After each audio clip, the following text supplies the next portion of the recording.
Welcome to Hong Kong.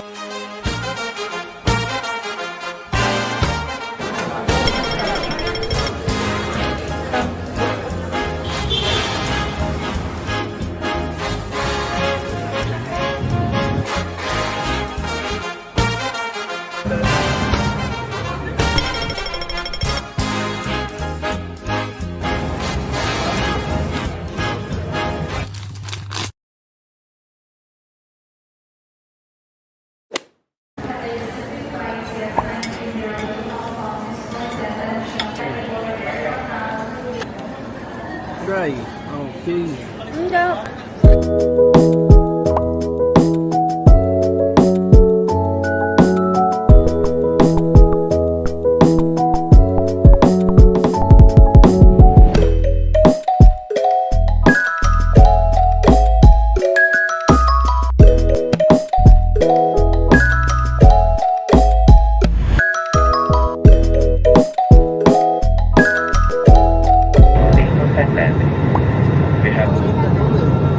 Yung kapartner ko bingi.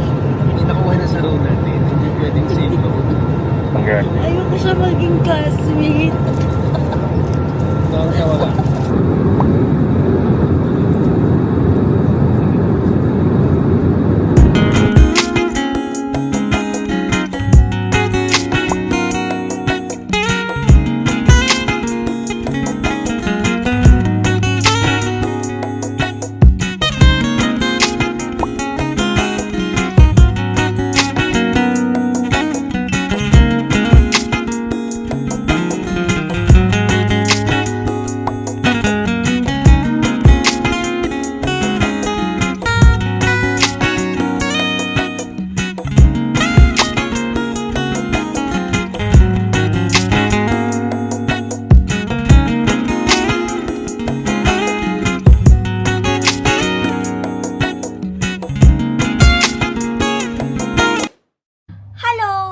Kakadating lang namin dito sa hotel sa Hong Kong.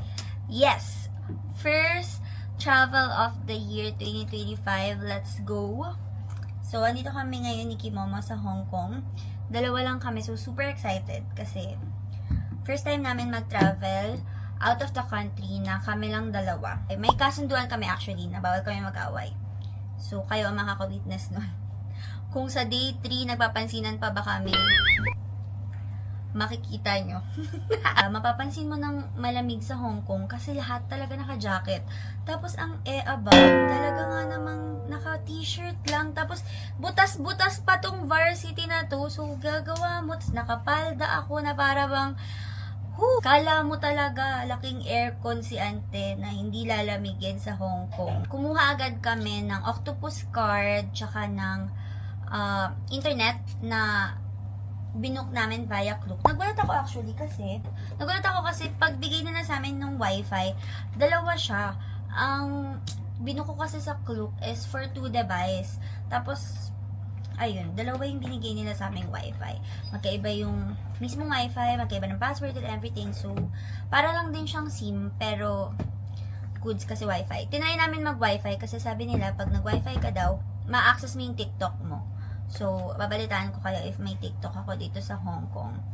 But, kasi diba pag SIM card, madedetect niya na hello, nasa Hong Kong ka. Pero, yun, in-off ko naman yung location ko sa TikTok. Unlimited data siya. Tapos, parang ang lumalabas, 150 per day lang siya. And then, yung octopus card naman, automatic, meron siyang 50 Hong Kong dollar. Kapag kinlaim mo siya, pag binook mo siya sa Klook, nahirapan kami kung mag-train ba kami, babas pa kami kasi kaya kami nag-octopus card talaga ni Kimo kasi ang goal ko ay mag-explore kami, talagang magka-pikunan kami kasi ang goal ko mag-bus at mag-train kami kasi very pricey yung taxi compared sa Thailand kasi mahilig kami mag-Bolt sa Thailand, so dito hindi, walang Bolt na magaganap, talaga. So yun, nahirapan kami kasi hindi namin talaga alam, wala kami idea kung saan pupunta. Nag-bus kami, ang sinakyan namin papunta dito sa Tsim Sha Tsui, A21, yung bus number.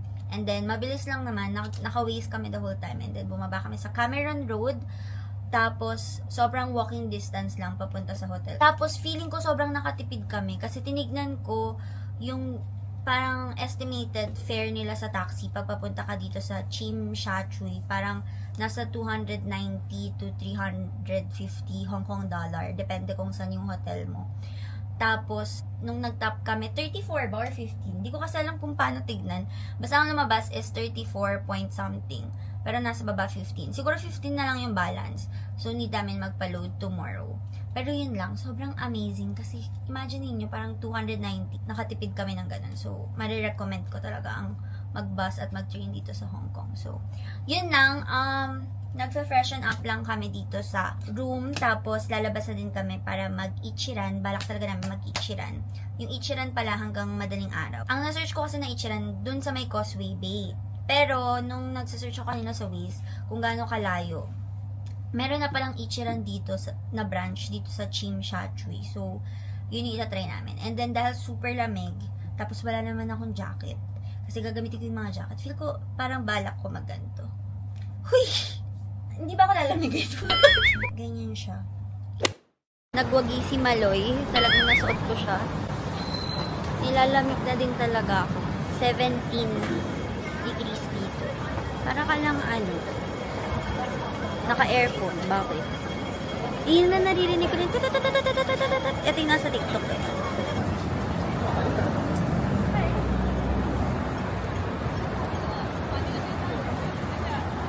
Look. Look left. Left? In the front. Sorry. Ito, hindi mo ito mapaglalakad sa Pilipinas. 10 minutes na drive nilakad namin. Ano? So, anong masasabi mo na kasama mo si Maloy dito sa Hong Kong? Puro ba is Maloy? Ano gagawin mo hindi mo kaya si Maloy?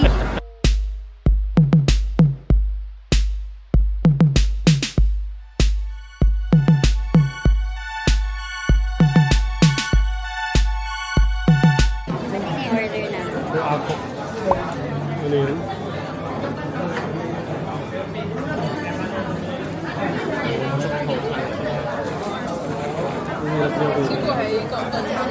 Ang sarap.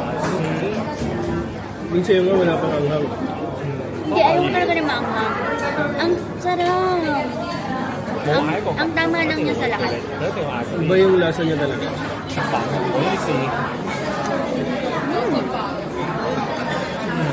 Worth it yung pila. Ito ko bibilan ko si Nico. Nung instant kinamin. Kalasa kaya niya?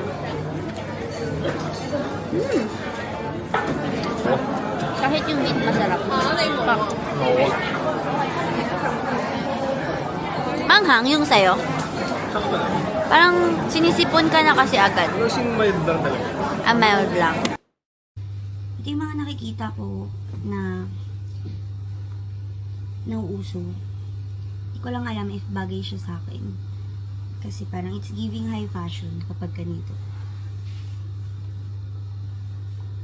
Itong bandana ko, or parang scarf, ito yung ginamit ko sa Bali. Ganyan siya. And then, gamit ko yung bag na hiniram ko kay Maddie, pero ganito yung magiging fit check natin today. Yung inner ko is from Shein, and then yung jacket ko is from Shein din. Itong bandana ko, nabili ko sa isang bazaar way back 2020 nung magbabali kami. And then, yung cap ko is from Shopee. Yung anik-anik ko is Shein din to, alam ko. And then, we have shoes sa Nike. And then, yung pants ko, cotton on to. So, yun lang naman. Yun ang fit check natin for today. For day 2, dito sa Hong Kong.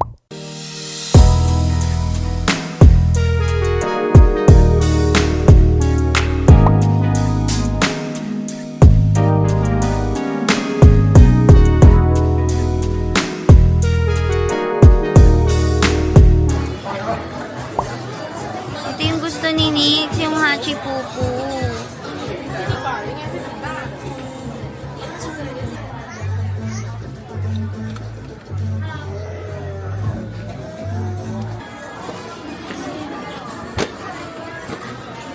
nag-restock na siya. Yung gusto ni Nix. So, nandito kami sa Men Wapping Tank. Dito sa K11 Mall. Dito kami kakain ng lunch. 1:16 na. Ngayon pa lang kami magla-lunch. Nauna kasi kami pumunta ng Hong Kong Cultural Center. Nag-picture kami doon. Tsaka nag-pop-mart kami. So, chopstick? No, spoon and fork lang ako. Okay ka na? Yeah. Dumating na yung food namin.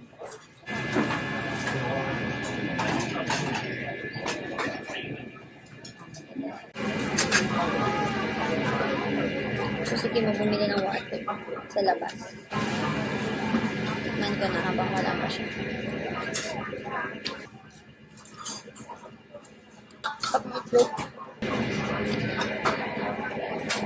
Bakit ako sa iyo?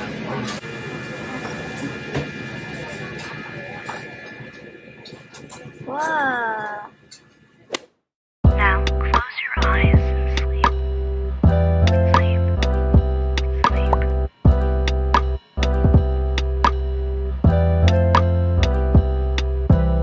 Now close your eyes and sleep. Sleep. Sleep.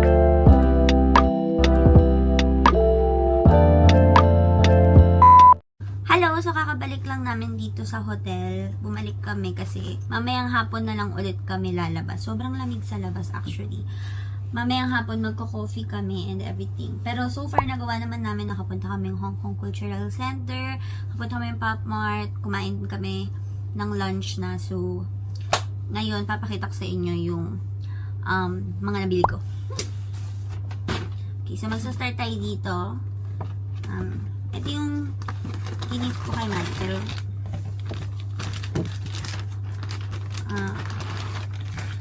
bumili tayo ng tank top na very minimalist lang. Hindi ko alam kung magigets na Mar dito. Kasi parang mas staple nung Mardi yung Mayflower.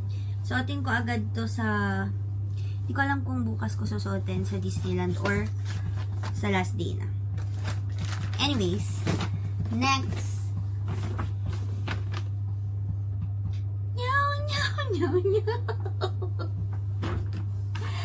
Sabi ko na nga ba, dapat hindi na nagpunta ng Pop Mart talaga. Kasi, ito na ang nangyari.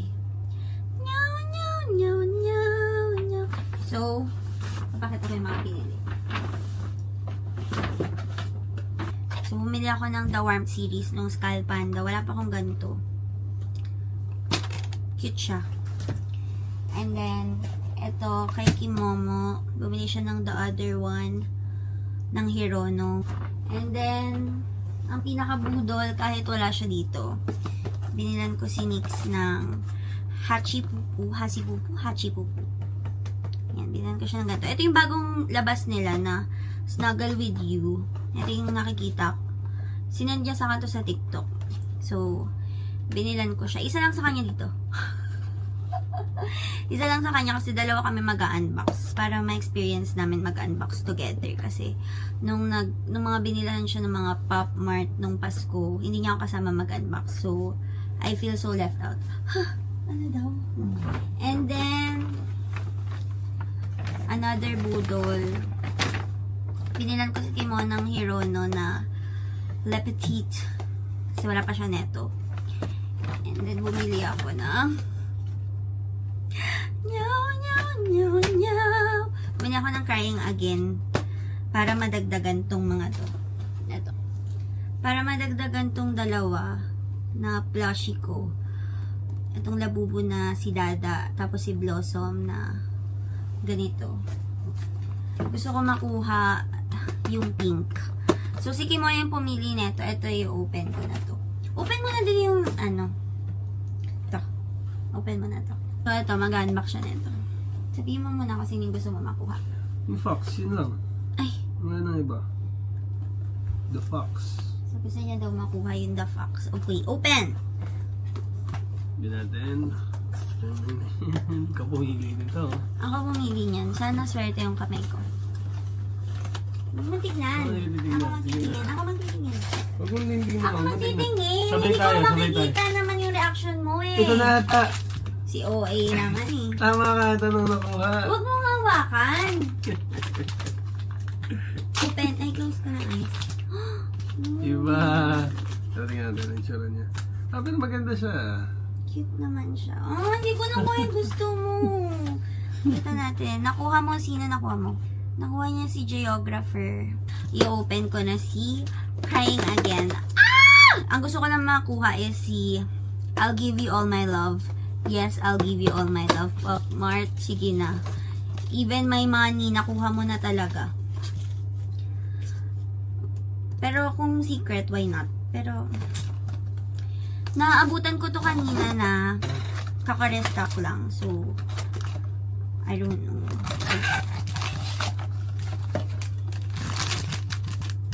But, sige mo kumuha nito ah.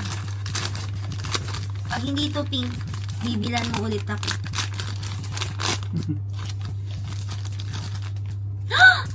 Oh, hindi siya pink. Hindi din siya secret. Siya si I'll Bring You a Flower. Yung B. Kahit si Alice, di ko man lang nakuha. Or si What a Frog. What a frog! What a Frog. Pero ayan siya. I have my new plushie. Ito siya. Si B. Bob!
Bumili ka pa ng fries. Para sa'yo. Talaga. Anong para sa akin? Ito na ako.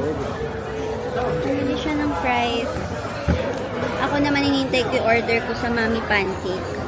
Tatry namin yung Mami Pancake. Kasi nakikita ko yun sa TikTok.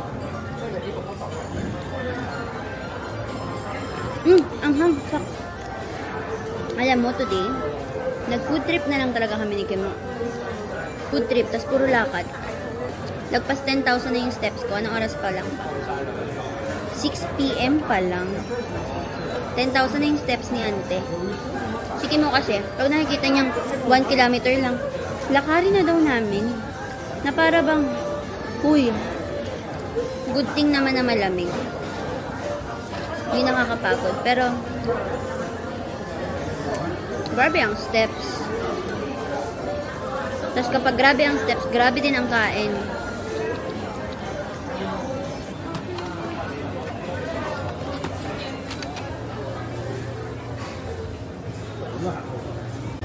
Mukbang.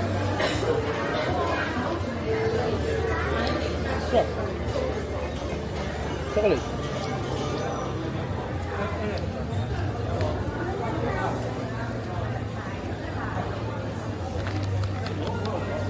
Gusto mo ka pa naman